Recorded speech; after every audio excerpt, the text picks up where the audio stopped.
Hello and welcome students, Gyanjyoti coaching সেন্টারের পক্ষ থেকে তোমাদের সকলকে আরো একবার স্বাগত। আশা করছি সকলে কিন্তু ভালো আছো, সুস্থ আছো। আজকে আমরা আলোচনা করব নারী শিক্ষা নিয়ে, ঠিক আছে, উইমেন্স এডুকেশন নিয়ে, এবং সেটা প্রাচীন যুগে ইন এনশিয়েন্ট ইন্ডিয়াতে, প্রাচীন সময়ে, প্রাচীন ভারতে বা আগের সময়ে নারী শিক্ষা কেমন ছিল সেটা নিয়ে কিন্তু আজকে আমাদের ক্লাস বা আলোচনার বিষয়। ক্লাস বা আলোচনার বিষয়ে যাওয়ার আগে এই স্লাইডটা কিন্তু পুরোটাই ইনফরমেশনাল একটা স্লাইড। এখানে সমস্ত রকমের ইনফরমেশন রিলেটেড সমস্ত কিছু থাকে।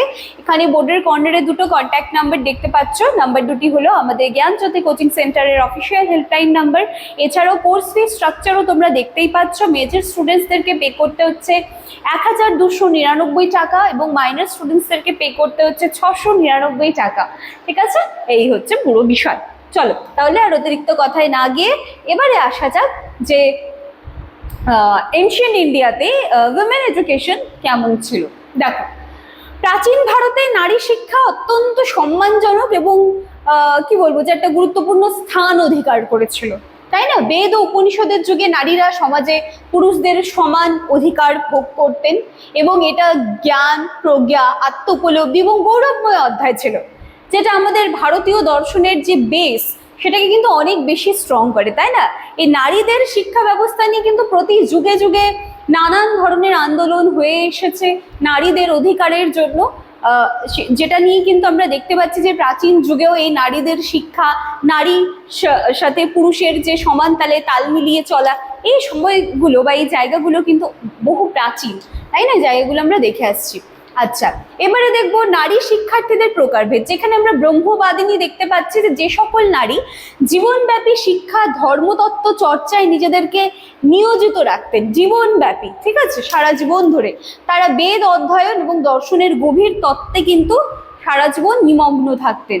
এবং আরেক জায়গায় দেখতে পাচ্ছি সদ্যোদাহা, যেখানে সকল নারী বিবাহ না হওয়া পর্যন্ত শিক্ষা গ্রহণ করতেন এবং তারপর জ্ঞান অন্বেষণের পথ থেকে সরে এসে সংসার জীবনে প্রবেশ করতেন, তাই না? ব্রহ্মবাদিনীরা সারা জীবন পড়াশুনো নিয়েই থাকতেন। আচ্ছা, এবার দেখি বৈদিক যুগ। বলা হচ্ছে বৈদিক যুগে বালিকাদের উপনয়ন বা পবিত্র পৈতা ধারণের প্রথা ছিল।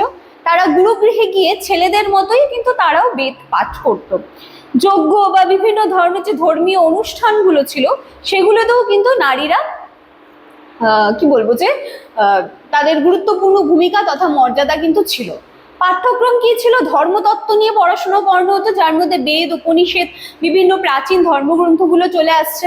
দর্শন তত্ত্ব, যেখানে তর্কশাস্ত্র, মীমাংসা দর্শন, এই জায়গাগুলো চলে আসছে। ললিত কলা, যেখানে চারুকলা, সঙ্গীত, নৃত্যকলা, যা নারী শিক্ষার একটি অবিচ্ছেদ্য অংশ। এবং এর সাথে সাথে রয়েছে সামরিক শিক্ষা, যেখানে ক্ষত্রিয় নারীদের জন্য অস্ত্র চালনা এবং ধনুর্বিদ্যার প্রশিক্ষণ ছিল, ঠিক আছে। আচ্ছা, এইবার এই স্লাইডে আমরা জানি যে শিক্ষিকা রূপে নারী কেমন ছিলেন, আচার্য এবং উপধ্যায়িনী হিসেবে। এবার যখন নারী শিক্ষার কথা বলাই হচ্ছে, তাহলে শিক্ষিকা হিসেবে নারী কেমন? বলা হচ্ছে শিক্ষিকার ভূমিকাও কিন্তু তিনি পালন করতেন। শিক্ষার্থী শুধু যে তিনি শিক্ষার্থী ছিলেন সেটা নয়, এর পাশাপাশি তিনি শিক্ষিকার ভূমিকাও কিন্তু পালন করেছেন। আচার্যা বলা হতো সেই সমস্ত সম্মানীয় শিক্ষিকাদের যারা স্বাধীনভাবে বেদ নিয়ে পড়াশুনো কিন্তু করতেন, অধ্যাপনা করতেন। অন্যদিকে উপাধ্যায়িনী ছিল তারা যারা মূলত ললিত কলা, সঙ্গীত ও অন্যান্য বিষয় শেখাতেন। এটি প্রাচীন ভারতের নারী ক্ষমতায়নের এক অনন্য নিদর্শন, তাই না? আচ্ছা, এবার দেখি বৌদ্ধ যুগে নারী। বৌদ্ধ ধর্ম নারী শিক্ষায় নতুন মাত্রা অ্যাড করেছিল। নারী সংযমে যোগ দিয়ে ভিক্ষুণী হতে পারতেন, তাই না? এবং আধ্যাত্মিক সাধনায় নিজেদেরকে কিন্তু নিয়োজিত রাখতে পারতেন। ফেরিগাথা হলো সেই সব আলোকিত সন্ন্যাসীদের রচিত কবিতার সংকলন, যেটা তাদের জ্ঞানের এবং মুক্তির প্রতীক। তার প্রতিটি জায়গায় কিন্তু আমরা দেখতে পাচ্ছি যে নারীরা কিন্তু সমান তালে পাল্লা দিয়ে কিন্তু তাদের ভূমিকাগুলো পালন করে যাচ্ছে, তাই তো? এই ছিল আজকে আমাদের ক্লাস বা আলোচনার বিষয়। এখানে ফার্স্ট সেমিস্টার টু 8th সেমিস্টারের সমস্ত বইগুলো দেখতেই পাচ্ছ। তোমরা যারা চাইছো এই বইগুলো পেতে, তারা আমাদের যে কন্ট্যাক্ট নাম্বার রয়েছে যে কোনো একটি নাম্বারে কল করে নিতে পারো। চলো তাহলে আজকের ক্লাস বা আলোচনার বিষয় এখানেই শেষ করা যাক। দেখা হচ্ছে আবার নেক্সট দিনের ক্লাসে। Thank you.